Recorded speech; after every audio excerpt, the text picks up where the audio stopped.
जवळपास 6 कोटी रुपये खर्च करून आपण हे पवार साहेबांच्या नावाचं लोकनेते शरदचंद्र पवार बहुउद्देशीय भवन हे बांधलेलं. ह्या परिसराच्या वैभवामध्ये एक देखणी वास्तू ह्याच्यातनं निर्माण केलेली आहे. लाईटचं डेकोरेशन चांगल्या प्रकारे झालेलं आहे.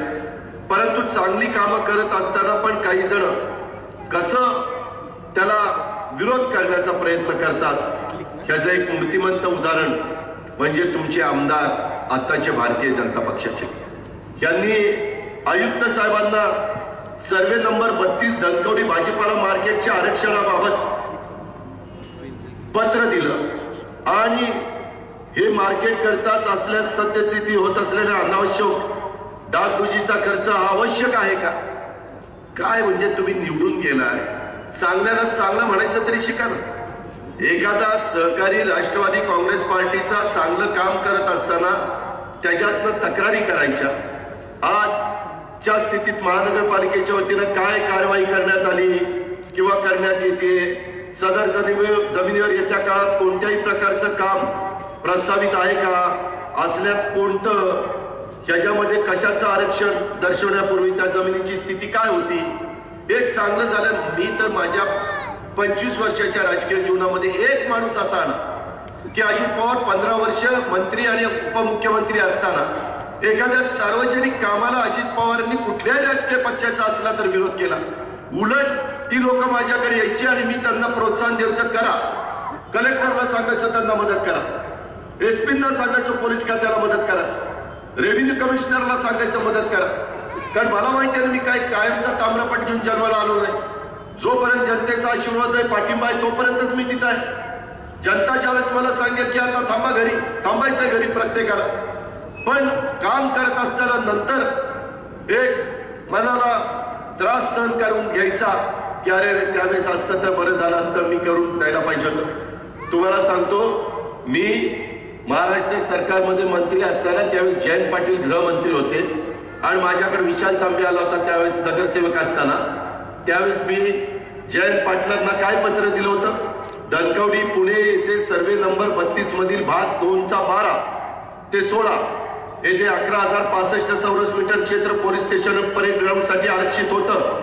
त्यापैकी 4,900 चौरस मीटर जागा राजगड ज्ञानपीठ शिक्षण संस्थेला पोलीस खात्याच्या ना हरकत प्रमाणपत्राच्या आधारे शासनाकडून दिलेली आहे. सद्यस्थितीत 6,165 चौरस मीटर जागा पोलीस खात्याच्या ताब्यात आहे.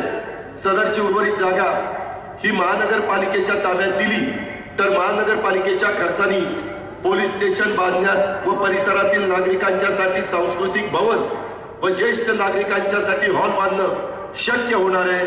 तरी उक्त बाबी विचारात घेऊन 6,165 चौरस मीटरची जागा सदर प्रमाणे विकसित करण्यासाठी महानगरपालिकेस उपलब्ध होण्यासाठी आपणाकडून संबंधित आवश्यक ते आदेश व्हावे. अजित पवार, पत्र जयंत पाटील, गृहमंत्री, महाराष्ट्र सरकार. काय चुकलो आता? हे तर मला माहिती नव्हतं की असा कार्यक्रम 2017ला होईल आणि माझ्या पत्राचा उपयोग तसा होईल. हे चांगलं विषयांनी प्रस्ताव आणला आणि इथं महानगरपालिका म्हणजे सर्वांची, तमाम पुणेकरांची. त्या जागेमध्ये माझ्या भाजी मंडई पण होतीये, तिथं गाळे पण होत आहेत. काही लोक त्याच्यातनं भाजी विकतील, फळं विकतील आणि तुम्ही लोक चांगली स्वच्छ चांगली भाजी गुलटेकडी मार्केट यार्डला जाऊन घेण्यापेक्षा किंवा महात्मा फुले मार्केट यार्डला जाऊन घेण्यापेक्षा इथं त्या ठिकाणी घ्या. चुकलं काय? तिथं पार्किंगची व्यवस्था केलेली, तिथं त्या ठिकाणी 2 व्हीलरचं पार्किंग आहे, 4 चाकी पार्किंग आहे.